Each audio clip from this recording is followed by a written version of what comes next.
Good evening, bitches and bros and non binary hoes. And welcome to the 2025 Januyaoi! Yes, it is our. We've done 2022, 2023, 2024, the fourth annual Januyaoi. What is Januyaoi, you might be asking? I can't believe we're on the fourth year of it. Januyaoi is a special time of year because January sucks. Nothing good happens in January. Christmas is over. New Year's is over. Holidays are over. January's like, oh, it's just cold and gross. At least that's how it is where I'm at in the world. So, to celebrate January, I decided why not do what I love best? Read and watch Yowie! So, that's what we're doing this month. We are going to be spending every Friday in January looking at some series of BL that I'm super excited about. So, I know that there's an extra week in January, but it'll work out where we'll do the first 4 weeks on Patreon, and then the final week YouTube will wrap up for Januyaoi. There might be a surprise or two on that Friday for Patreon. We'll just have to see. Depends on how scheduling goes. I make no promises. But I have 4 really fun entries this year for Januyaoi. We actually had Patreon vote for the top 4 entries, and I'm so excited because not only do we have 4 that were really close in the polling, and one, compared to the others, they were definitely the 4 that everybody wanted me to look at, but also we have 2 newer titles and 2 classic BL. So I'm really excited to dabble in both the new updated like 2019 to 2023 BL and like 1980s. So we're going to be going on a time travel journey this January, but I wanted to start with this one in particular because earlier last year in 2024, I was sent the manga. Or I was sent volume 1 of Mask Danshi, and ever since I received this, I was like, oh, I want to read it. So thank you, Patreon and patrons, for sending me this manga. If you send me manga, eventually I will probably get to it, so especially if it's BL, so there we go. But I really wanted to read Mask Danshi, and I've wanted to watch the OVA. Apparently, I don't know much about the manga yet. In this video, we will be going on a journey, as I will be reacting to the OVA with you all, and then I'll be talking about the manga at length. So I'll have this volume that I'm going to look through, and then I went ahead and I've purchased digitally volumes 2 through 4 so I can look at and make notes, take screenshots to pull up here and show you all that fun stuff, and we'll talk about the manga.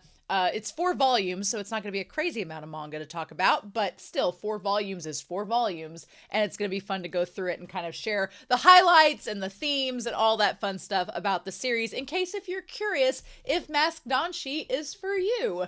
But yeah, so I'm really excited about this OVA. The only thing I know about this series, other than the fact that they look like they are wearing masks, it kind of reminds me of Yes, No, or Maybe, where in that series, which I have a reaction on this channel too, at some point you go check it out, I believe it might have been a Januyaoi from previous years. Have to go back and look. But in that series, the main character tries to hide their identity wearing a mask. So I don't know if that's the case with these characters or what the situation is. But apparently this OVA, that's about 23 minutes long, that I've found with English subtitles online, came as an extra feature with the 4th volume of the manga, with the final volume. So I don't know. I've seen some great BL and I've seen some insane BL. So I don't know exactly what we're going to get. But since it's the first week of Januyaoi, we're going to start out with a nice little sober cup of coffee. It's not going to get too crazy tonight. Maybe. And we're going to dive in and watch Mask Danshi, and then Romania is going to go on a journey reading some manga and come back and talk about it with you all. So I hope you all are ready to sit down and enjoy, but it's been so long since Januyaoi, and I have been waiting. So let's not waste any more time, shall we? We are going to dive into Mask Danshi. I'm going in completely blind. I have no clue what it's about, but it's got 2 guys and they might be in love. So we're going to start Mask Danshi, our first entry for 2025's Januyaoi. Yay! And we're going to do that here in 3, 2, 1. And let's see what we get here, shall we?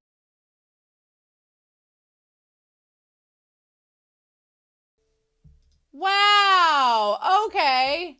Well, Well, well, well, well, well. Uh, that was very interesting. So yeah, I want to read the manga so much now. I can't believe that was only 23 minutes. It went by way too quickly, and I feel like they were giving us the overview. It feels like the very first part of this, but a couple of side notes before we go into the manga. The manga review that I'm going to do is going to go over all 4 volumes. So if you don't want spoilers, just be warned. We're going to talk about the manga and the themes and everything and the plot and stuff that's going on in the manga. If you should read it, I won't give away too many spoilers because if it's really good, I want you all to go read it. But I'm pretty excited about this because I'm super curious now. It seems like a pretty standard, straightforward, basic story about a young man, Sayama, who basically felt bad because of his mouth getting him into trouble, and he's kind of ashamed of what he said, so he put up this barrier, and then this tall, dark, and handsome man that comes barreling through is like, you don't need this barrier. So the cover kind of makes more sense now because he's literally pulling the mask away to kiss them, which is interesting. I want to read the back cover, but it's Mask Danshi, This Shouldn't Lead to Love by Mitsuru Sango. And then, hey, guess what? They say the mouth is the guy's second hole. What? I did take an anatomy and physiology class in high school, and it seems more metaphorical, but okay.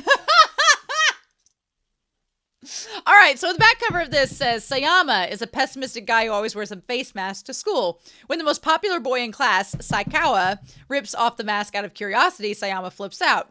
Despite Sayama's outburst, Saikawa is interested in the masked student, and he offers to tutor him with one condition, to let him do as he pleases with what's under Sayaka's mask.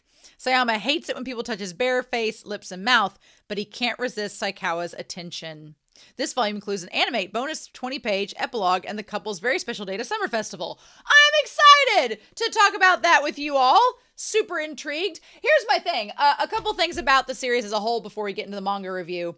One, just based off of this, it definitely gave me, like, anytime we have a high school setting, I think of Daokusei, I think of Given. Do I think that Daokusei and Given are a bit more fleshed out and realistic? Yes. But it's cute and fluffy so far. They're teenage love. So, of course, teenagers in the throes of passion, in the throes of love. When you're young, love is just like finding the true one. And I love you and I'll be with you forever. Like that, it's very fleeting, like typical teenage love. Like you've known somebody for a month and you're like, I love you and you're my soulmate. And it's like, okay. So, I mean, it's pretty par for the course as far as that goes. I am glad that there was a turn towards the end of the OVA, because at first, as y'all know, consent is very important. And if someone tells you no, that means you stop. And sometimes BL has a tendency to be like, what? And I'm like, no. And at first, but the thing about it is, as I'm sure the manga is going to go into more detail about their relationship, which I'm excited to see if that happens in the manga. We have 4 volumes. So it's like, what all could there be? We're going to find out. But I do think it's relevant to note that in the case of this series, Saikawa seemed to kind of have an understanding that Sayama is putting up a wall. Now, does Saikawa kind of just barrel through that wall instead of respecting any boundaries whatsoever? Yeah, but I'll be curious to see in the manga if it's any different. But Sayama, to his credit, is fine with what's happening. He's fine with it, and he tells us, the audience, that he's fine with it, but then he needed to be a little bit more verbose about it, and towards the end of the OVA, they actually do talk, which is great. They do talk it out, they do converse and explain how each other feels, and what I respect is after Sayama kind of has that breakdown, Saikawa, was kissing and making out with him, with the guise of, we're just making out, we're not having sex or anything, we're just kissing, making out, and it's not his fault Sayama's getting off on it, but That's as far as it went. But I do like the moment that Sayama kind of lets his walls down and is like, I really am not feeling comfortable right now. What I appreciate is that Saikawa stopped and was like, well, let's just hold hands. Like, that's all we need to do. Like, I appreciated that Saikawa didn't push it any further. He understood that things were like, this is where we need to draw the line for now and let Sayama breathe. I respect that. That was a really good move. And Saikawa could have been a douchebag and kept pushing and being like, well, I'll help make you better by doing this. And luckily it didn't go that route. So I thought that that was really smart of the series to do that. And then I'm assuming in the manga, we're going to find out shortly, but I'm assuming in the manga that the scene with the girl and the backstory is fleshed out a little bit more. And I like that the story kind of takes Sayama and focuses how he's uncomfortable with, you know, he puts up this barrier in between him and others, and the way that he said it was to protect other people and himself. He doesn't want to make that girl, anybody else feel like he made that girl feel, but also he wants to kind of protect himself in the process. And I'll be honest, if we look at when this series came out, when this series was created, it was created in 2019 is when the manga came out, and the OVA just came out in 2023. So it's fairly recent. I think it's interesting that this came out in November of 2019 before the COVID-19 pandemic really took off in 2020, because I feel like a lot of people since COVID and since shelter in place, since we were on quarantine and lockdown and we're kind of all isolated, I feel like a lot of people, especially high school age students, have put up walls around themselves because of lots of different factors, because of how isolation has affected them, because of how communication barriers through technology have affected them, because of social media and how they're represented has affected them. Parasocial relationships are a thing. Like, it's interesting that this was written and came out around the time of the pandemic, and then we have the whole thing with masks. It feels very topical. Also, looking at this demographic is josei, which is interesting because josei, as far as I understand, is ladies comics, which are written with young women in mind as the target audience. Now, obviously, there's shoujo, and obviously yaoi is written by women as well. But I find that interesting because, you know, josei is a little bit different than shoujo. The way I understand shoujo is a little bit maybe more, josei to me feels a little bit more like seinen. It's a little more hardcore, which is interesting. So I'm curious where this is going to go, because this was actually, other than making out and Sayama, you know, jerking off in a bathroom, it was pretty tame by yaoi standards, especially with what I've looked at in the past, but that's not the manga. So we're going to see where that goes. Maybe Link Studio that did this could only do so much, because yeah, it was the OVA was put out by Link Studio, I believe. Yeah, Blue Links Animation Studio. So as far as the voice actors, I want to say Saikawa, they all sound familiar. Saikawa is voice acted by Takuya Iguchi, who has been doing voice acting for quite some time. But more recently, you might know him as being in some other BL series. It says he was in Twilight Out of Focus, which I really, really want to see. He's Kinyu in Blue Lock. Oh, that's where that voice. And he's Lloyd Forger. Oh, interesting. Okay. Hi, Lloyd. Is he Akihiko from Given? He is Akihiko. Okay, so his voice actor is Akihiko. Okay. Now that I can hear it now that I think about it, I can hear it. He's a little bit more stoic than Akihiko is in Given, which is fascinating to me. Now, Sayama is Yusuke Kobayashi, who has been voice acting for about 11 years or so now. But Yusuke Kobayashi, you may know him from, is there anything that he's been in that I would have seen? He's been in a lot of different things. I'm looking at his IMDb right now to see. Okay, he plays Senku in Dr. Stone. I've seen that in that anime. Okay, and I've read that manga. He's also in Boruto. He's also been in a ton of other things. So I'm trying to see if there's anything that I particularly have watched myself. Food Wars. Oh, he's Suwon in Yona of the Dawn. Oh, okay. Wow. Okay, Sayama's voice actor is Suwon. I can hear it now too. Oh, Akihiko and Suwon in a relationship? What is this? What is this world? How bizarre. Oh, I can hear it though. Okay. All right, cool. That's so cool. Okay. And then we have a couple other characters that did not really have much of an impact yet on the story. So yeah. Well, I am going to go and check out this manga and come back and talk to you all about it. But I'm super excited to see what else we get with Masked Danshi. So if you want some manga spoilers and a manga review, I won't make it too spoilery, but just stick around for a hot second and I will be right back. Oh, that was a journey. So I've read the 4 volumes of Masked Danshi, and I'm going to talk to you all about it. I had the first volume with me, and then from there I read the 2nd, 3rd, and 4th volume digitally. I did support the official release. I did buy the official volumes to support the mangaka, Mitsuru Sango. But I don't know, as of the 4th volume, they're thinking about making a 5th. I'm going to be honest with y'all. After this OVA, I was like, I don't know how I feel, but now that I've read the manga, I'm going to walk through it with you all, but I've been on kind of a roller coaster with this story, and I'm kind of about it now, and I want to talk to you all about it. I feel like, just like this cover suggests, and how the OVA kind of brings it up, you can't judge a book by its cover, and you can't judge a BL by the first volume. Because there's a lot going on in this manga, and honestly, the characters evolve as it goes, and I'm going to be drawing some comparisons to another series that I've recently been reading that I'm about finished with as well. The timing of it could not be more perfect, and that is Scum Villain Self-Saving System, which is back there on the shelf over there. So, there will be some talk about Scum Villain Self-Saving System. I will try to raise my arm when I'm going to talk about that and mark it up here so you all know there are spoilers. But having said that, I kind of went on a journey with these 2 characters, and it takes some time. The OVA talks mainly about most of volume 1. There are some parts of volume 1 left out, but it covers most of volume 1 is the OVA, which is fine. But I will say that these characters do take a little bit of time to warm up to, and you have to understand certain things about those characters that you find out as you go. And then it's like, oh, okay, here's what they are. So I took some extensive notes for volume 1 because I was trying to wrangle my way through it. And then once I get to volume 2, it all kind of starts to fall into place. So Sayama, who is our redhead here, who kind of is like angsty Mafiu.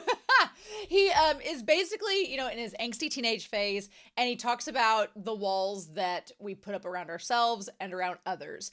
And his whole thing is surrounding an incident that happened with him that caused him to put the mask on. But I will tell you right now, this couple right here, if you like Lo Binghae and Shin Ching-cho in Scum Villain Self-Saving System, you're going to like this couple right here. An awful lot.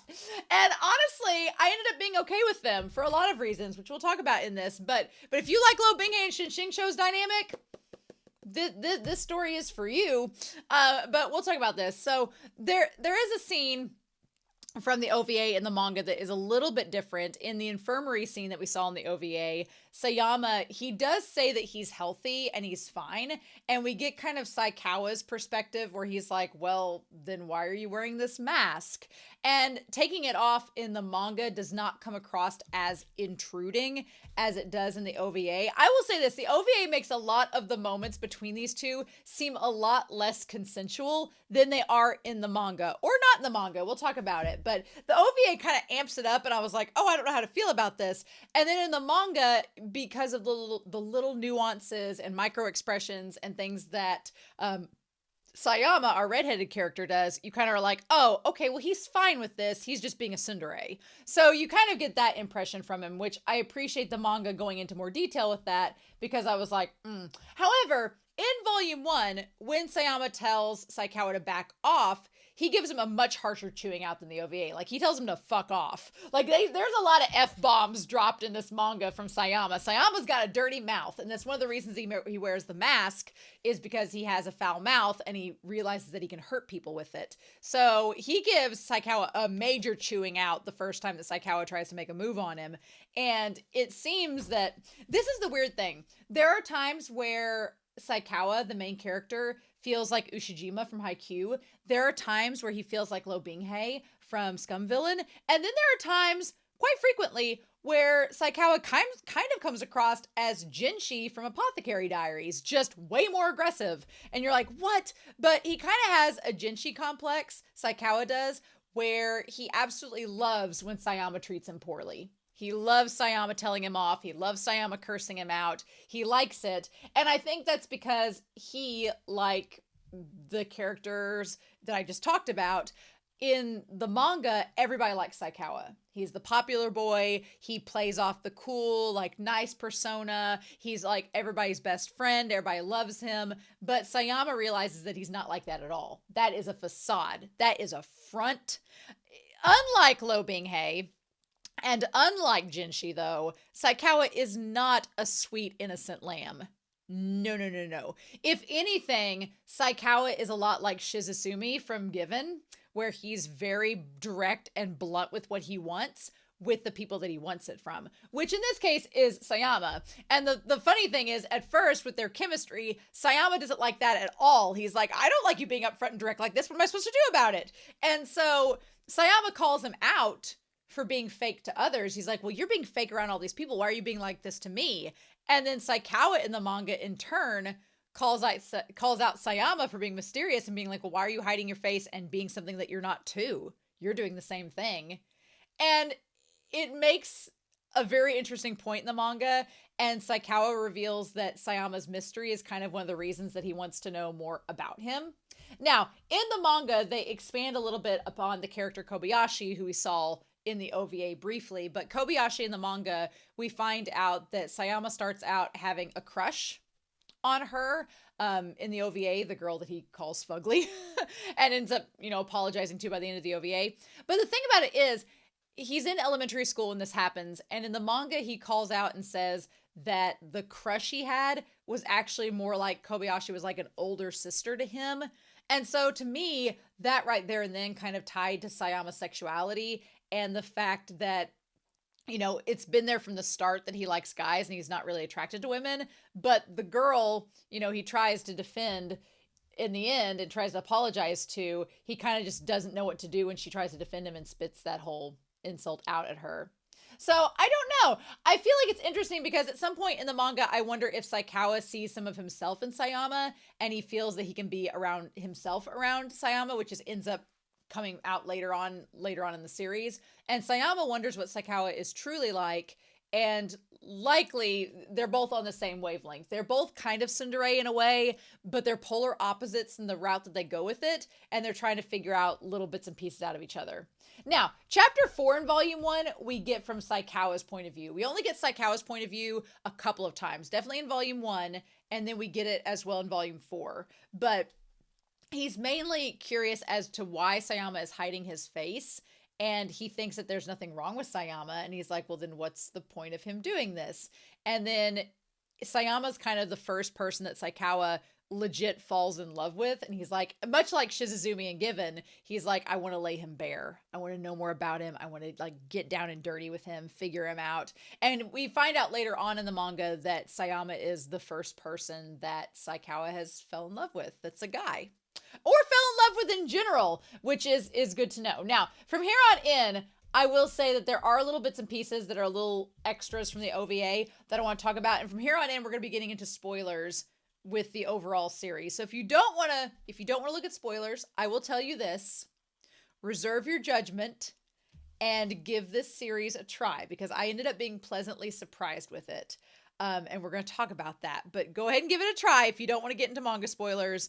And I would definitely encourage you, if you want to read it, and especially if you like Lo Binghei and Shinshincho and Scum Villain, read this for sure. But go ahead and give it a try. I think you might be pleasantly surprised if you get through all 4 volumes. So if you're sticking around for manga spoilers, let's dive in. So we find out that Sayama lives with his sister, and they go over to his house to study first. And Sayama and his sister have a pretty, traditional sibling relationship. Now, we do find out with Saikawa that he actually lives with his dad, but his parents were divorced when he was 5. And we find out that because his parents like were kind of concerned with Saikawa and how Saikawa was kind of a delinquent kid in elementary school. And so his parents were kind of like, why are you a delinquent? And so after they divorce, Saikawa kind of has a little bit of a complex where he wonders if the reason why he acted that way contributed to their divorce. So he starts to act like, the fake smile and the goody two shoes. There's a lot of Bloomin' to You that kind of bleeds into this series as well, which is interesting, especially with Toko. And I was like, okay, all right, like Toko and you, this is way more aggressive than their relationship. But it's interesting because there is a little bit of Saikawa trying to like live up to this prestigious image that people have of him when that's not him at all. He is actually down and dirty and kind of a scoundrel. And Sayama's like, the fudge, but he plays it off like he's this, goody two-shoes. So him and Toko have a lot in common, actually. Saikawa and Toko do, which is interesting to me. But anyway, there are some scenes in the OVA that are also in the manga. They're mainly in the first 2 volumes. They do irk me a little bit, but I realized why that is. And the reason is because we hadn't at that point had communication between Sayama and Saikawa. So much like Scum Villain, in a way, much like Scum Villain, one of the things that I was kind of like getting afraid of is that I was seeing a lot of comparisons between Lo Binghei and Shin Chingcho, and I was like, oh no, is this going to be the same way? And for the first 2 volumes, yeah, it can be uncomfortable at times. Like the scene with the fingers in the mouth still irks me a little bit at the start, because after it happens, Saikawa asks Sayama if he liked it, and Sayama says no, and Saikawa insists, well, I'm going to keep doing it to see how much you don't like it. And that is problematic. And I was like, oh no, I don't like this at all. And so there are a couple of scenes in the first 2 volumes like that. And end of Scum Villain spoilers. But I was trying to be open-minded and be like, okay, I'll give Saikawa a little benefit of the doubt. And it was hard to get a good read at first, because Sayama, one thing that I do appreciate about Sayama's character in comparison to others in the series I just mentioned is that Sayama's pretty vocal about, he's like, well, this Saikawa guy, he's an asshole, but I like it. And I was like, oh, okay.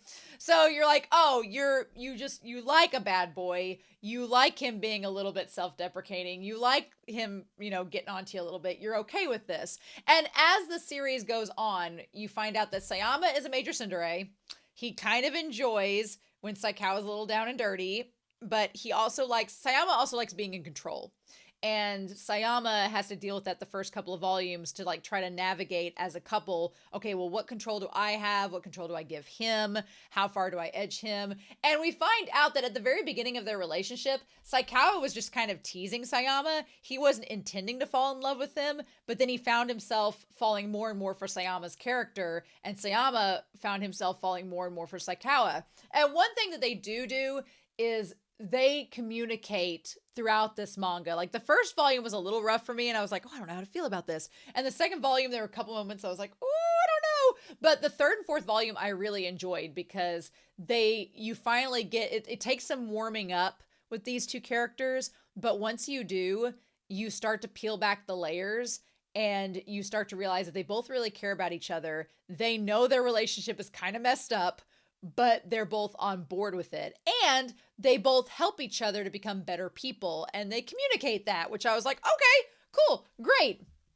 So Sayama meets the girl that transfers there, and he worries that he doesn't get to deserve love from Saikawa because he believes he's a horrible person.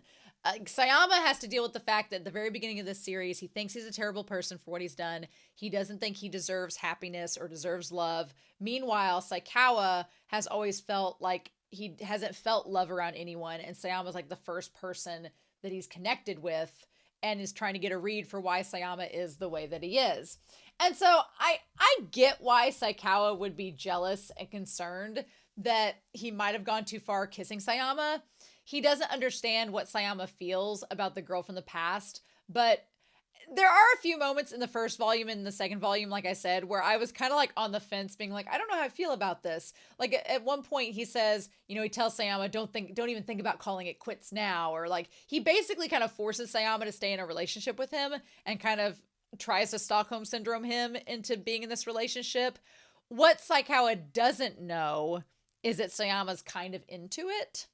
And Sayama, what he doesn't know is that Saikawa is actually showing his affection, but is kind of a weirdo. He's a hot weirdo.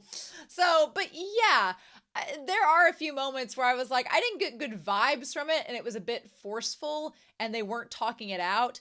What saved it for me is that as the story goes on, they do talk it out, because Sayama kind of is like, okay, if this is going to continue, we need to talk. And they finally do communicate with one another, and it sort of works. So, and then of course, I will give Saikawa this. In volume 1, Sayama starts to push him away, being like, I don't want to be a part of this. And Saikawa does let down the facade, and they finally do break down and talk to one another, which I was like, okay, great. It felt very much like a lot of this manga as well, especially volumes 3 and 4, felt like a combination of Bloom Into You and Skip and Loafer, which I was like, what? It was like the aggressive yaoi version of Bloom Into You and Skip and Loafer together, which I'm not complaining about because I like both of those series quite a bit, but I do appreciate that they both just stop and have a conversation of like, okay, well, why are you doing this? What's going on? And I do love that Saikawa tells Sayama he loves when Sayama speaks his mind and he's honest and he doesn't put on airs. And Sayama feels that he can be kinder to himself because Saikawa accepts him. That's one thing I really like about their relationship that took me a little while to warm up to in the manga. But Saikawa accepts Sayama. He accepts when Sayama is angry. He kind of likes it. He accepts when Sayama is bitchy, and he accepts when Sayama is in a bad mood and isn't having it. And he's like, I'm fine with this, because everyone else around Saikawa like puts on airs and walks on tiptoes around him and tries to be on their best behavior. And Sayama is just very real. And Saikawa loves that. And Sayama kind of likes that Saikawa accepts him for who he is and is okay with him being an asshole sometimes. And they kind of form this bond because of it, which is nice. And Saikawa kind of convinces Sayama that he should get out of his shell. And I love, there's some hand holding between them. I loved that part. And then we see that Sayama opens up to his classmates because he feels more emboldened. Now, first 2 volumes, you got to get through Saikawa being super jealous. He's jealous, but after stepping over his boundaries, he tells Sayama that he's going to like step off, go back. He's not going to touch him at all. And then Sayama in turns gets flustered from it because he's like, well, I didn't want you to go. I just want you to listen and do. So they have a lot of like back and forth arguments that do actually lead to them understanding one another. And I like the fact that it is very clear and explicit in the manga when Sayama wants something. Like, Sayama gets frustrated because Saikawa does a lot like Lo Bing-hei and oversteps his boundaries. But when Sayama's like, hey, I'm mad at you, Saikawa's like, but why? And they talk about it, right? And so Saikawa has a jealousy issue the first 2 volumes, like I said. And he doesn't want anybody. At first, what I do like about this series is Saikawa starts off being very aggressive. He's jealous. He doesn't want anybody else to see Sayama. He wants to be the only one that sees him without his mask. He wants him to spend all his time with him. And at first I was like, I don't know. But as the series goes on, Saikawa starts to grow. And he starts to realize that, the main reason he wants Sayama to only stay with him and not leave and not show anybody else the mask is because he's afraid that if Sayama starts to interact with other people and hang out with them, then he's going to leave Saikawa behind and abandon him. And he's the first guy that Saikawa's fallen in love with, so he's afraid that he's going to be neglected. Sound familiar? If you've read Scum Villain, it probably does. But what I like about this series very much is that as the series goes, Saikawa starts to mature and grow up. Like, he starts to accept that, yeah, Sayama's going to have friends. Sayama can hang out with other guys. It's okay. And we're going to talk about that with volumes 2 through 4. But I love the fact that Saikawa starts to grow up and develop and change for the better and accept Sayama's, his habits and everything about him. So in volume 1's epilogue, spoilers, but they do have sex for the first time. It's not awkward, and it's actually a little bit sweet. So I was like, oh, that's nice. They're actually pretty good. You can probably guess that Saikawa's the top. And Sayama's the bottom. But Sayama's kind of, well, I would say he's a power bottom, but he's really not. But he's definitely like, he does, he communicates during sex with Saikawa, which is nice to see in a manga. So in volume 2, they introduce a third character to be the third wheel in all of this. And his character I ended up really, really liking. So volume 2, we introduce Teru Saruga. So he's in the same class as Saikawa and Sayama. He's just in the same grade, just a class over. But he starts out as this character that has a reputation for stealing girlfriends and being a womanizer. And so from the onset, you kind of get the idea with Saruga that he's not a womanizer so much as maybe closeted. And because he seems very infatuated with Sayama all of a sudden and wants to know what Sayama's doing and why is he with Saikawa. And I thought Saikawa was into girls and what's going on. This part of the relationship kind of reminds me of Off and On, the Korean BL series that I read that's really good. Kind of reminded me of a plot point in that series. But at first, you get the impression that Saruga is just an asshole. Like, he's a womanizer, he's a jerk, and he kind of comes across as he's trying to steal Sayama away, which Saikawa is absolutely infuriated by.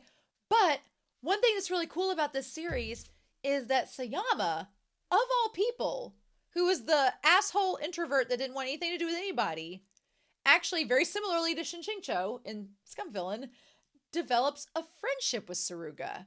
Because he eavesdrops one day and sees Saruga talking to this girl and realizes that there's a big misunderstanding. And so the whole thing about being a womanizer was all a big rumor. And Saruga just kind of went on with it because it kept him from getting made fun of. And so Sayama realizes that Saruga's actually not a bad person, and he starts to self-reflect, and he's like, well, people think that I'm a certain way, but I'm not, and I thought Saikawa was this way, and he's not. So he kind of starts to befriend Saruga, and it's a sweet friendship that develops between them. Now, Saruga likes Sayama. He does. And it's kind of torture for him because Saikawa's like, nope, not gonna let you near my man. Nuh-uh. And it is kind of sad. I feel bad for Saruga on several occasions in this manga because he clearly likes Sayama so much. And Sayama's like, but I'm with him. And he's like, then I guess I'll just be your friend. And it's like, oh, but he does, he is very kind to him and it's really super sweet. And I honestly love Saruga's relationship. He gets in a lot of funny situations throughout the series with them. I love his dynamic with Saizawa. And at first, Saikawa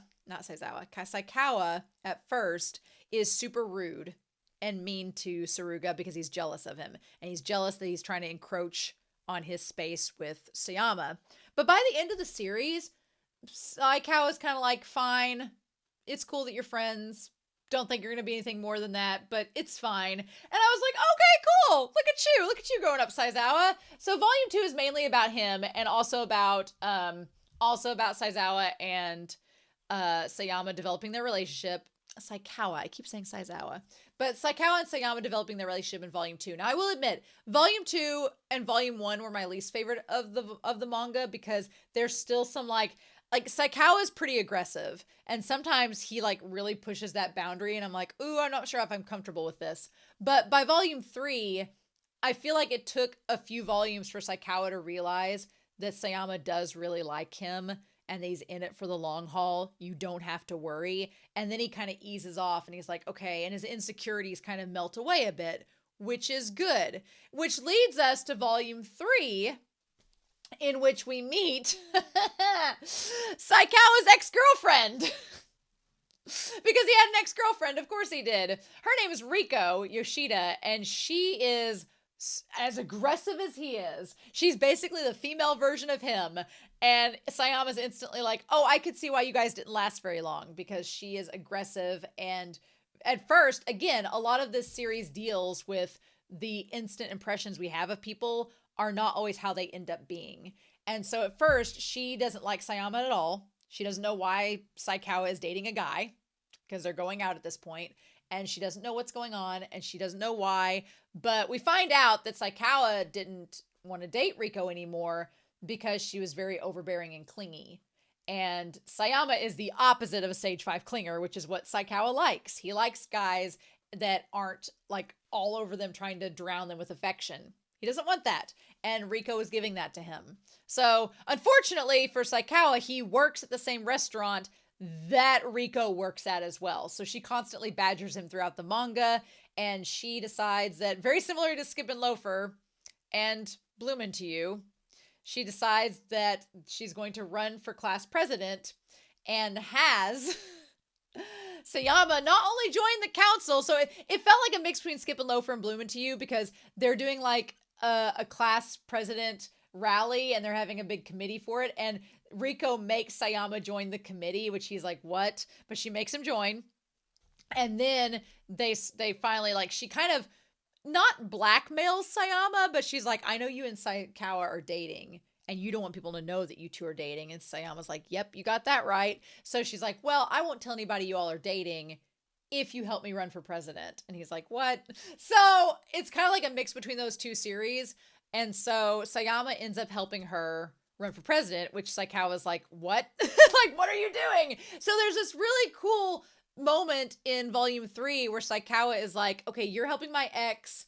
What's going on? What is this? And we also get to see for the first time that Sayama starts to get a little bit jealous of Saikawa because he's surrounded by all these girls all the time. And he's like, I feel jealous for you. It's a big step forward in Sayama's relationship, because up until volume 3, Sayama was never really jealous of the girls around Saikawa because he was like, oh, well, we're just dating. But the evolution in their relationship is really subtle. There are a lot of beats that reminded me of Bloom Into You. There are a lot of beats that reminded me of Skip and Loafer, but all beats in the best way. And I thought this manga pulled it off while making it its own really, really well.